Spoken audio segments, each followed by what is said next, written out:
This is the Ancestral Supplements, the grass-fed colostrum.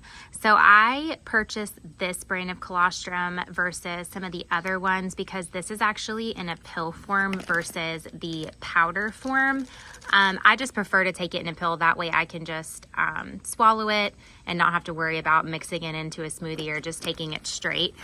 So the serving size on this is actually 6 pills, but it does say you can take anywhere from 3 to 6. So I tend to do the smaller recommended dosage of 3 per day.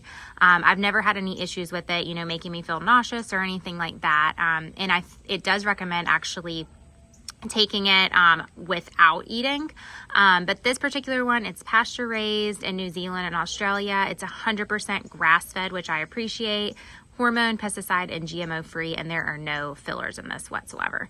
The only thing that is in this is just the grass-fed colostrum. It obviously comes from cows, and then the only other ingredients are just the capsule itself. So overall, it's such a great item. The benefits from colostrum are just incredible. It can help with anything from immunity to athletic performance, in addition to gut health, but there are just endless things that colostrum can help with. So highly recommend. It's a great product. Like I said, I love that it is in the pill form versus the powder. Everyone should give it a try.